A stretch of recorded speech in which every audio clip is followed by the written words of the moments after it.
الحمد لله نحمده ونستعينه ونستغفره ونعوذ بالله من شرور أنفسنا ومن سيئات أعمالنا من يهده الله فلا مضل له ومن يضلل فلا هادي له وأشهد أن لا إله إلا الله وحده لا شريك له وأشهد أن محمدا عبده ورسوله يا أيها الذين آمنوا اتقوا الله حق تقاته ولا تموتن إلا وأنتم مسلمون يا أيها الناس اتقوا ربكم الذي خلقكم من نفس واحدة وخلق منها زوجها وبث منهما رجالا كثيرا ونساء واتقوا الله الذي تساءلون به والأرحام إن الله كان عليكم رقيبا يا أيها الذين آمنوا اتقوا الله وقولوا قولا سديدا يصلح لكم أعمالكم ويغفر لكم ذنوبكم ومن يطع الله ورسوله فقد فاز فوزا عظيما. أما بعد، معاشر المؤمinin wal mu'minat rahimani wa rahimakumullah, kita panjatkan puji syukur kepada Allah Azza wa Jalla, kemudian kita haturkan salawat dan salam untuk baginda Nabi sallallahu alaihi wasallam sebagai muqaddimah atau pendahuluan kajian kita pada maghrib ini. Kemudian selanjutnya para jamaah yang dimuliakan Allah Azza wa Jalla, setelah alhamdulillah selesai kita membahas tentang perkara penyelamat dunia dan akhirat yang keenam yang disebutkan oleh Syekh Abdul Razak hafizahullah taala dalam kitab beliau atau dalam tulisan beliau yang beliau kasih judul Asrun Mujibat lin Najah, 10 perkara yang mewajibkan untuk mendapatkan keselamatan, di mana penyelamat yang keenam yang sudah kita selesai bahas adalah mengenai memperbanyak doa dan merengek kepada Allah Azza wa Jalla. Dan pada malam hari ini biiznillah taala, dengan meminta pertolongan Allah Azza wa Jalla, maka kita akan masuk ke penyelamat yang ketujuh dari penyelamat-penyelamat yang akan menyelamatkan kita dari kebinasaan dunia dan akhirat yang disebutkan oleh Syekh hafizahullah taala. Beliau Syekh mengatakan al-mujibus sabi' mulazabatut taubati wal istighfar. Perkara yang menjadi penyelamat yang ketujuh adalah mulazamatut taubah, senantiasa terus untuk bertaubat, wal istighfar, dan beristighfar kepada Allah Azza wa Jalla. Para jamaah yang dimuliakan Allah Azza wa Jalla, sebelum kita lebih lanjut menjelaskan apa yang dituliskan oleh Syekh Abdul Razak hafizahullah taala, perlu kiranya kita mengetahui tentang makna daripada taubat dan makna daripada al-istighfar. Dan apakah taubat dan istighfar itu sama atau tidak? Berbicara tentang arti daripada kata at-taubah dan juga al-istighfar, maka para ulama telah memberikan definisi untuk taubah sendiri dan istighfar juga dengan definisi sendiri, di mana para ulama mengatakan bahwasanya yang dinamakan dengan taubat itu adalah ar-ruju' ila Allah taala wal inabatu ilaihi, yaitu kembali kepada Allah Subhanahu wa taala dan mendekatkan diri kepada Allah taala. Kembali dari apa? Tentu maksudnya adalah kembali dari kemaksiatan menuju kepada Allah Azza wa Jalla. Artinya bahwasanya taubat merupakan perbuatan seorang hamba yang telah melakukan perbuatan dosa untuk kembali kepada ketaatan kepada Allah Azza wa Jalla dengan menyesali apa yang telah dia perbuat dari perbuatan-perbuatan dosa tersebut. Kemudian setelah menyesali apa yang dilakukan dari perbuatan dosa, maka dia berazam kuat untuk meninggalkan perbuatan maksiat yang telah dilakukan. Dan kemudian setelah itu dia berusaha untuk melakukan amal-amal ketaatan sebagai penghapus dari perbuatan-perbuatan buruk yang telah dia lakukan. Ini makna daripada taubat dan hakikat daripada taubat. Adapun istighfar, maka para ulama telah mengartikannya dengan mengatakan talabul abdi min rabbih gufrana dzunubihi, yaitu permohonan seorang hamba, permintaan seorang hamba dari Tuhannya agar Allah yang menjadi Tuhan kita menutup dosa-dosa yang pernah dilakukan atau menghapus dosa-dosa yang pernah dilakukan. Sehingga perbuatan istighfar tidak hanya dilakukan dengan lisan semata, tetapi dia juga harus dilakukan dengan perbuatan. Kemudian hakikat daripada istighfar itu hampir sama dengan hakikat daripada taubat. Hakikat daripada istighfar hampir sama dengan hakikat daripada taubat, di mana seorang hamba jika dia benar-benar ingin dihapuskan, ingin ditutup dosa-dosa yang pernah dilakukan, maka dia harus pertama menyesali segala apa yang dia perbuat dari perbuatan dosa. Kemudian yang kedua, dia berazam kuat untuk tidak mengulangi apa yang dilakukan dari perbuatan dosa. Lalu setelah itu dia memohon ampunan kepada Allah Subhanahu wa taala. Meminta kepada Allah Subhanahu wa taala agar Allah Subhanahu wa taala menghapus dosa-dosanya tersebut.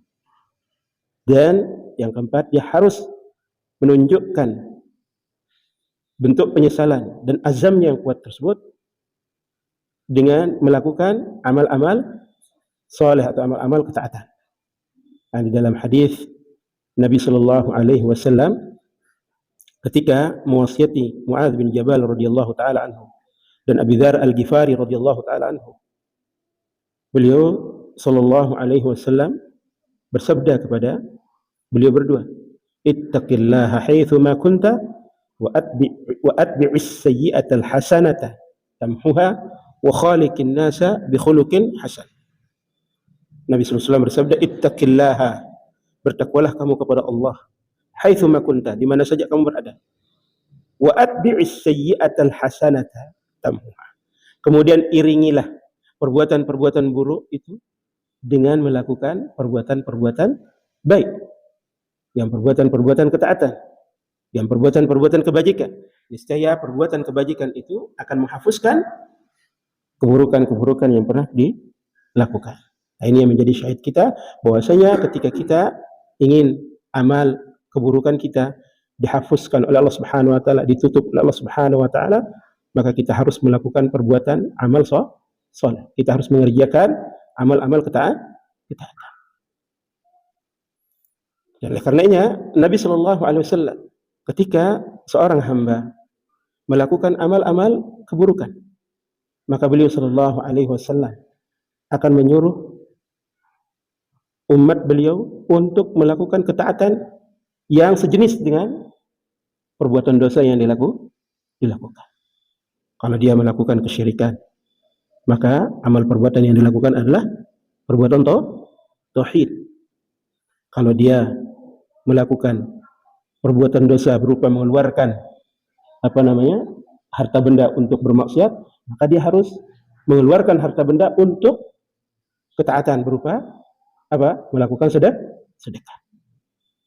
Dahulu Nabi sallallahu alaihi wasallam ketika ingin menasihati para sahabat agar tidak bersumpah dengan selain nama Allah Subhanahu wa taala, maka beliau sallallahu alaihi wasallam bersabda kepada orang-orang yang bersumpah dengan selain nama Allah Subhanahu wa taala. Beliau sallallahu alaihi wasallam mengatakan, "Man qala fi halfihi billata wal uzza falyaqul la ilaha illallah." Barang siapa yang berkata di dalam sumpahnya dengan mengatakan demi Lata dan Uzza. Siapa Lata dan Uzza ni? Siapa Lata dan Uzza?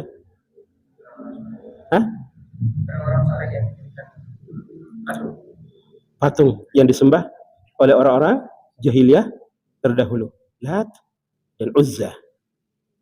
Nama patung yang disembah oleh orang jahiliyah. Dahulu orang-orang jahiliyah sering bersumpah dengan mengatakan Billat wal Uzza. Sehingga ketika begitu mereka masuk Islam masih terbawa-bawa sumpahnya tersebut. Sehingga orang-orang yang sudah masuk Islam kalau bersumpah dengan mengatakan demikian, Nabi Shallallahu Alaihi Wasallam mengarahkan mereka untuk mengucapkan apa? Kalimat La ilaha illallah. Kenapa Nabi Shallallahu Alaihi Wasallam memerintahkan mereka untuk mengucapkan La ilaha illallah? Untuk menghapuskan perbuatan kesyirikan dengan perbuatan yang sejenis dari amal ketaatan. Di mana amal yang sejenis dengan kesyirikan dalam ketaatan adalah tauhid. Artinya sejenis itu yaitu lawannya. Ya. Ketika kita melakukan kesyirikan, untuk menghapus kesyirikan ini adalah tauhid. Kenapa kita katakan dia sejenis? Karena tauhid merupakan perkara yang paling pertama dan utama yang Allah Subhanahu wa taala perintahkan kepada hamba. Kemudian kesyirikan merupakan perkara pertama yang dilarang dan diharamkan oleh Allah Subhanahu wa taala kepada para hamba. Jadi tauhid merupakan perkara pertama yang diperintahkan, sementara kesyirikan merupakan perkara pertama yang terlarang. Sehingga untuk menghapuskan perkara pertama yang terlarang ini, dia harus dihapuskan dengan tauhid. Mengerti? Jadi mengerti? Baik. Kemudian di dalam hadis ini Nabi Shallallahu Alaihi Wasallam juga mengatakan, wa man qala li akhihi ta'alu uqamiruka falyatasaddaq. Barang siapa yang berkata kepada saudaranya, dia mengatakan, meh bertaruh. Hanya mengajak bertaruh. Orang bertaruh biasanya pakai apa? Pakai uang atau pakai harta benda. Maka Nabi Shallallahu Alaihi Wasallam untuk menghapus dosa ngajak teman untuk bertaruh itu, apa yang diarahkan oleh Nabi SAW untuk menghapusnya? Bersedekah, berinfak. Barang siapa yang mengatakan kepada saudaranya, mari kita bertaruh, falyatasaddaq, maka hendaklah dia bersedekah. Bersedekah dengan sejumlah uang yang digunakan untuk bertaruh. Ini baru ngajak. Belum main. Kalau ngajak saja sudah diancam oleh Nabi Sallallahu Alaihi Wasallam untuk disuruh bersedekah sebagai penghapus dosanya, apalagi pada main. Lebih belik jangan sugulan.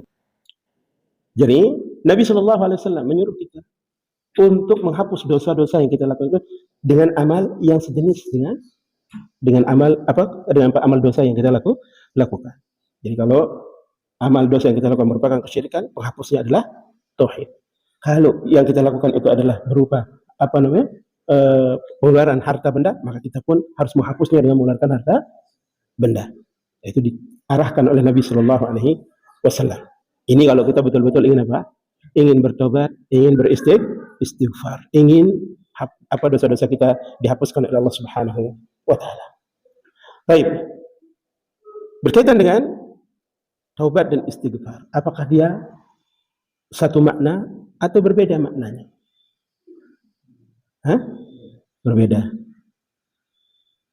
Berbeda makna. Tadi sudah kita sebutkan maknanya. Tetapi para ulama dalam masalah istighfar dan taubat itu mereka mengatakan bahwasanya kalimat istighfar dan taubat itu sama seperti kalimat iman dan Islam.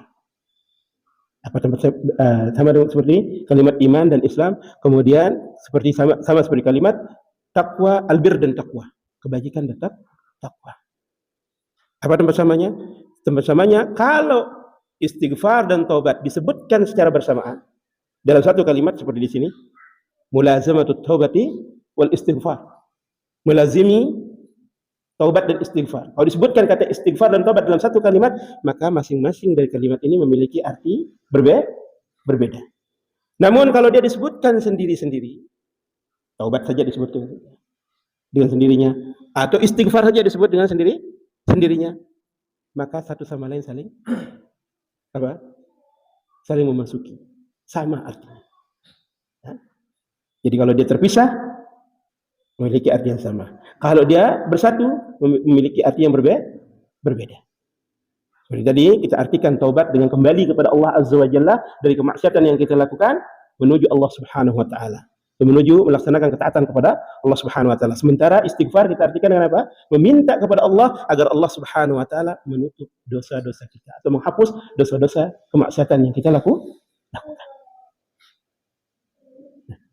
Jadi, sekali lagi, kalimat istighfar dan kalimat taubat jika disebut secara sendiri, jika disebut bersamaan dalam satu kalimat, dia memiliki arti yang berbeda.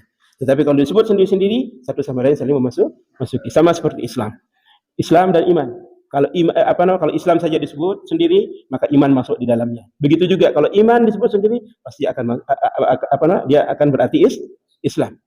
Tapi kalau disebut berduaan secara bersamaan, disebut dua-duanya secara bersamaan, maka Islam memiliki arti sendiri, iman juga memiliki arti sendiri.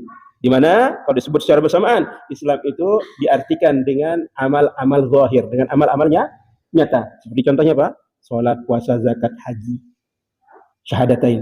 Semua itu adalah amal zahir, amal yang nampak dilakukan. Sementara iman, kalau disebut bersama Islam, dia akan diartikan dengan amal-amal batin, amal-amal hati. Beriman kepada Allah, beriman kepada para malaikat, sampai rukun iman yang keenam, beriman kepada qada dan qadar. Itu dilakukan sama apa? Dilakukan dengan apa? Dilakukan dengan hati. Bisa dimengerti? Baik. Setelah kita mengetahui bahwasanya kalimat taubah dan istighfar merupakan kalimat yang jika dia bersatu dalam penyebutan memiliki arti yang berbeda, dan jika dia terpisah dalam penyebutan memiliki arti yang sama, maka sekarang kita akan lanjutkan apa yang diucapkan oleh Syekh Abdul Razak hafizahullah taala tentang perintah untuk melazimi atau terus-menerus bertobat dan beristighfar kepada Allah Subhanahu wa taala. Beliau katakan, "Faqad tadafaratin nusus min al-kitab was sunnah fi bayan fadl at-taubah wal istighfar wa annahuma mujibun 'azimun lin-najati yawm al-qiyamah." ولهذا يقول الصحابي الجليل علي بن أبي طالب رضي الله عنه: عجبت لمن يهلك والنجاة معه قيل وما هي فقال الاستغفار. Kata beliau Syekh Abdul Razak hafizahullah taala, sungguh telah terdapat nas-nas dari Al-Qur'an dan di dalam sunnah Nabi sallallahu alaihi wasallam.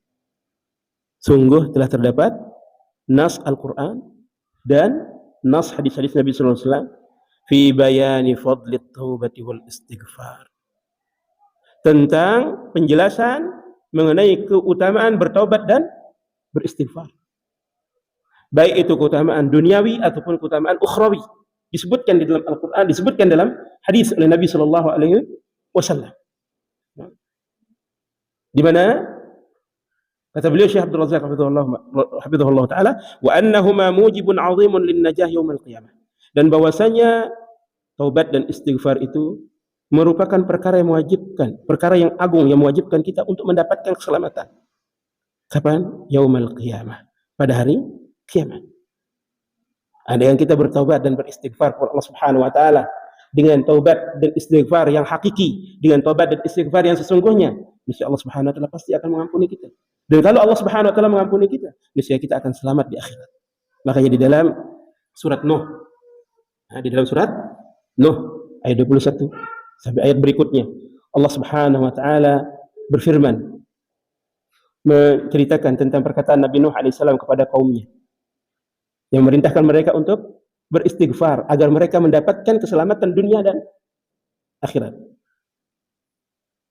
Allah Subhanahu wa taala berfirman, "Faqul astaghfiru rabbakum innahu kana ghaffara yursilis samaa'a 'alaikum midrara wa yumdidukum bi amwalin wa banina wa yaj'al lakum jannatin wa yaj'al lakum anhara."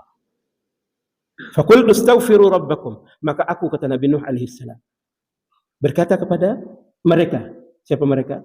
Kaumnya Nabi Nuh alaihi salam yang melakukan perbuatan dosa, yang melakukan perbuatan maksiat. Jika mereka ingin mendapatkan ampunan dari Allah Subhanahu wa taala, jika mereka ingin mendapatkan keselamatan dari siksa Allah Subhanahu wa taala, apa yang mereka harus lakukan? Istaghfiru rabbakum. Mintalah kalian ampunan kepada Tuhan kalian. Dengan sungguh-sungguh, dengan sebenarnya, dengan sejujurnya minta ampunan kepada Allah Subhanahu wa taala. Kalau kalian beristighfar kepada Allah, kalau kalian beristighfar kepada Tuhan kalian, apa yang kalian akan dapatkan? Kata Allah Subhanahu wa taala, "Innahu kana ghaffara." Sesungguhnya Allah Subhanahu wa taala itu Maha Pengampun. Allah Maha Pengampun. Dia akan mengampuni dosa-dosa kita kalau kita bertobat dan beristighfar kepada Allah Subhanahu wa taala. Seluruh bentuk dosa, baik dosa besar apalagi dosa kecil, kalau kita betul-betul bertobat kepada Allah Subhanahu wa taala, niscaya Allah pasti akan mengampuninya. Karena dia Allah Subhanahu wa taala yang mengampuni semua dosa. Mau dosa syirik atau dosa mencuri yang lebih ringan dari syirik, dosa ngemati dan seterusnya, semua akan diampuni oleh Allah Subhanahu wa taala kalau hamba tersebut benar-benar bertaubat dan mau minta ampun kepada Allah Subhanahu wa taala.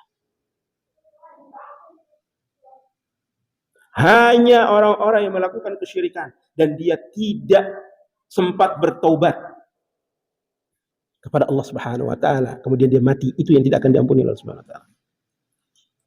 Adapun dosa-dosa lain akan ada kesempatan untuk diampuni oleh Allah Subhanahu wa taala. Apalagi kalau mereka mau bertaubat.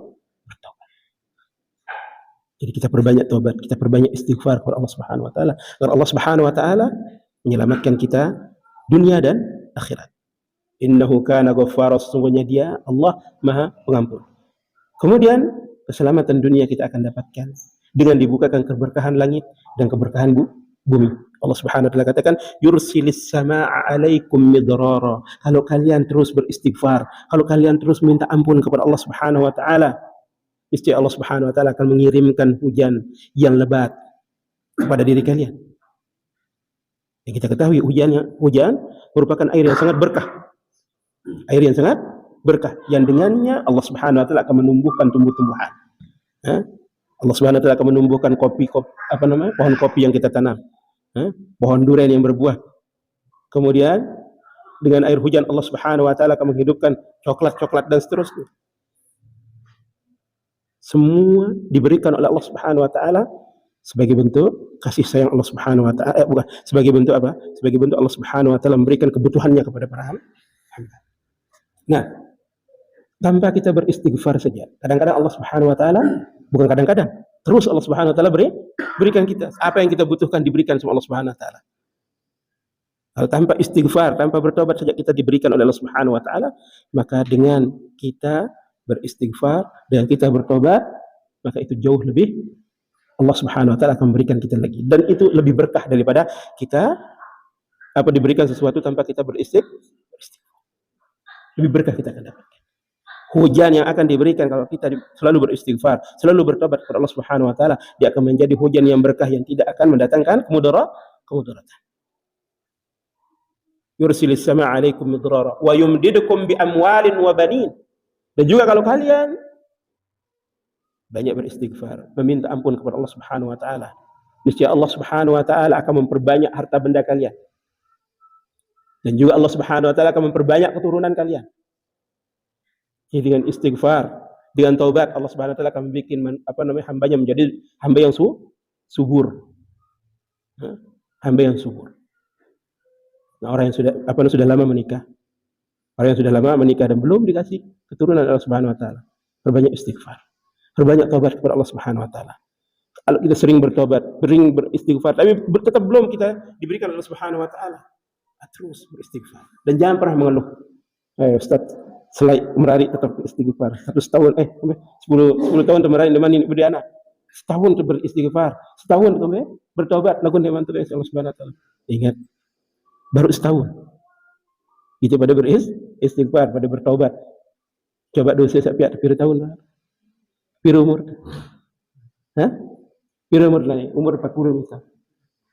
Buat itu balik umur 15 tahun. 15 tahun. Nah, kemudian 40 kurang 15 sudah selai tahun. Selama selai tahun atau 26 tahun dengan mulai balik. Itu sadar atau tidak sadar dia penuh dosa. Dia penuh dosa, sehingga kita butuh untuk terus mujahadah, berusaha keras untuk beristighfar, untuk minta ampun kepada Allah Subhanahu wa taala. Belum lagi kita di samping berdosa dikasih rezeki Allah Subhanahu wa taala yang banyak. Jadi dikasih nikmat oleh Allah Subhanahu wa taala dengan nikmat yang banyak. Kadang-kadang kita kufur kepada nikmat Allah Subhanahu wa taala sehingga kita butuh untuk banyak beristighfar. Setahun, 2 tahun, 3 tahun terus beristighfar sampai kita mati. Hatta ya'tiyakal yakin. sampai keyakinan itu tiba, sampai kematian itu tiba, kita terus beristighfar, minta ampun kepada Allah Subhanahu wa taala. Nah, wa yaj'al lakum jannatin wa yaj'al lakum anhara. Di samping Allah Subhanahu wa taala akan menurunkan hujan dari langit, kemudian memberikan kalian harta yang banyak, kemudian anak yang banyak. Allah Subhanahu wa taala juga akan menjadikan atau membuat kebun-kebun kalian menjadi kebun-kebun yang subur, kebun-kebun yang yang tidak tandus lagi, tempat kalian bercocok tanam untuk mendapatkan rezeki Allah Subhanahu wa taala. Di samping itu juga Allah Subhanahu wa taala akan mengalirkan air-air sungai buat kalian kalau kita rajin beristighfar, rajin bertobat. Lanjut. Baik. Pernah suatu ketika Imam Al-Hasan Al-Basri rahimahullah taala di depan muridnya Rabi' bin Sabit atau Rabi' bin siapa lupa saya namanya. Imam Al-Hasan Al-Basri, dan beliau yang meriwayatkan riwayat ini, murid daripada Imam Hasan Al-Basri. Beliau suatu ketika duduk bersama muridnya ini. Kemudian datang orang mengeluhkan tentang kemarau panjang yang menimpa kampungnya. Dan dia minta solusi, jalan keluar dari Imam Al-Hasan Al-Basri. Imam Al-Hasan Al-Basri mengatakan istaghfirillah. Istaghfirillah. Mintalah ampun kepada Allah. Itu solusi supaya kekeringan itu hilang. Kemudian setelah dia pergi, datang orang yang kedua. Dia melaporkan tentang kefakirannya, tentang kemiskinannya kepada Imam Al-Hasan Al-Basri. Di mana dia melaporkan kefakirannya dengan tujuan supaya Imam Al-Hasan Al-Basri memberikan jalan keluar dari kefakiran. Kata Imam Al-Hasan Al-Basri setelah mendengar keluhannya, satu jawabannya, astaghfirullah. Mintalah ampun kepada Allah. Datang orang yang ketiga dengan permasalahan yang berbeda. Yang ketiga ini datang melapor atau menceritakan tentang pernikahannya yang sudah lama tapi belum dikasih keturunan oleh Allah Subhanahu wa taala. Kata Imam Al-Hasan Al-Basri rahimahullah, istaghfirullah. Mintalah ampun kepada Allah. Kemudian yang keempat, datang orang dengan permasalahan yang tidak sama dengan yang 1, 2, 3. Di mana yang keempat ini datang kepada beliau dengan memberikan menyampaikan masalahnya, yaitu berupa pacaklik yang panjang. Imam Al-Hasan Al-Basri lagi memerintahkan orang tersebut untuk beristighfar. Dalam satu majlis 4 permasalahan yang berbeda, Imam Al-Hasan Al-Basri memberikan jalan keluar dengan satu jalan keluar, yaitu istighfar. Nah, melihat hal tersebut dan mendengar hal tersebut, Ar-Rabi', murid daripada Imam Al-Hasan Al-Basri, mengatakan kepada gurunya, ya Imam, dari orang yang pertama datang dengan permasalahan yang berbeda sampai orang yang keempat, hanya satu yang kau berikan jalan keluar, istaghfirillah. Lalu apa jawab Imam Al-Hasan Al-Basri? Imam Al-Hasan Al-Basri mengatakan, laisa min indi. Jawaban itu bukan dari diri saya, akan tetapi dari Allah Subhanahu wa taala. Kemudian beliau baca ayat yang tadi kita bacakan, faqultu astaghfiru rabbakum innahu kana ghaffara yursilis samaa'a 'alaikum midrara wa yumdidkum bi amwalin wa banin wa yaj'al lakum jannatin wa yaj'al lakum anhara. Imam Al-Qurtubi, Imam At-Tabari menyebutkan tentang hal ini di dalam tafsirnya. Kisah ini disebutkan oleh Imam At-Tabari dalam tafsirnya. Nah, di dalam ayat ini Allah Subhanahu wa taala mewujudkan beberapa perkara dengan sebab istighfar. Yang pertama, Allah Subhanahu wa taala dengan istighfar tersebut akan mengampuni dosa hambanya. Yang kedua, dengan sebab istighfar, Allah Subhanahu wa taala akan membuka keberkahan langit dengan menurunkan hujan. Yang ketiga, dengan sebab istighfar orang yang miskin menjadi kaya, diberikan harta yang banyak. Yang keempat, dengan sebab istighfar orang yang kelak memiliki anak, walaupun dia sudah menikah lama, dengan sebab istighfar Allah berikan dia anak, keturunan. Dengan sebab istighfar bumi mereka diberkahi oleh Allah Subhanahu wa taala dengan dengan cara dihidupkan sawah dan ladang mereka dan dialiri sungai-sungai mereka oleh Allah Subhanahu wa taala. Inilah jawaban daripada Imam Al-Hasan Al-Basri kepada orang yang datang kepada beliau untuk mendapatkan solusi dari permasalahannya. Daripada menharap dengan, mohon maaf dia menyinggung, lebih jorak sekali. Menharap batur ni memerari. Bukan ustaz layak boya. Dia ini datang jodoh istighfar. Istighfar dan bertobat kepada Allah Subhanahu wa taala. Banyak-banyak istighfar. Aku dia nak berjorak tentang istighfar. Amal saat ni tanggung dah berjorak. Tahu istighfar jangan berjorak. Harus serius. Istighfar dan bertobat kepada Allah Subhanahu wa taala. Siapa? Supaya Allah Subhanahu wa taala berikan kita jalan keluar. Ingat janji Allah Subhanahu wa taala, amun beristighfar, ya tebeng rezeki Allah Subhanahu wa taala, amun beristighfar, ya tebeng keturunan. Nah, itu yang dia mungkin dia beri keturunan pada merari. Ada yang beri keturunan pada merari? Ada. Jadi pasti merari dulu. Tebeng ini si Allah Subhanahu wa taala. Baru setelah itu kita akan dikasih keturunan. Itu dia dah pihak batur jadi pejoraan, teduhan batur ada saat kembali tebeng si Allah Subhanahu wa taala, nikmat dunia berupa tebeng jodoh si Allah Subhanahu wa taala, jodoh solehah. Dan dia takut insyaallah aman tuah penuh istighfar, penuh taubat, ya terjadi dengan sugih, ya terjadi dengan penuh anak. Sampai itu Allah di dalam surat Hud ayat ke-52 Allah Subhanahu wa taala juga menambahkan amun kuat-kuat istighfar, ya tebeng kekuatan di atas kekuatan Allah Subhanahu wa taala. Sehingga di itu dia perlu belajar ilmu kebal. Dia perlu belajar ilmu kebal. Mele jadi yang kebal, mele jadi yang kuat, penuh istighfar. Insyaallah dengan kebal kalah. Dengan kebal jangan kalah. Amun daripada penuh istighfar, penuh taubat kepada Allah Subhanahu wa taala. Ingat, karena dengan kita melazimi istighfar, terus-menerus melakukan istighfar, maka ini akan menjadi penyelamat kita dunia dan akhirat. Nah, kemudian beliau Syekh Abdul Razak mengatakan, "Walihada yaqulu as-sahabiyul jalil Ali bin Abi Thalib." Dari itulah seorang sahabat yang mulia Ali bin Abi Thalib radhiyallahu taala anhu pernah berkata, "Ajibtu liman yahliku wan najatu ma'ah." Aku terheran-heran dengan orang yang binasa padahal penyelamat ada bersama dirinya. Kaum muslimin yang binasa baik di dunia maupun di akhirat. Ini adalah orang yang diherankan oleh Ali bin Abi Thalib. Kenapa diherankan? Beliau mengatakan karena ada bersama dia keselamatan yang bisa menyelamatkan dirinya, tapi dia tidak memanfaatkannya. Apa keselamatan tersebut? Beliau ditanya, "Qila wa ma hiya?"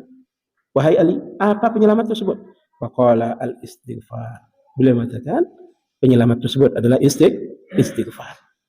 Nah, sampai sini dulu kita kaji. Insyaallah taala untuk pembahasan selanjutnya tentang perintah untuk beristighfar dan faidah daripada istighfar ini kita akan lanjutkan pada kajian berikutnya insyaallah taala.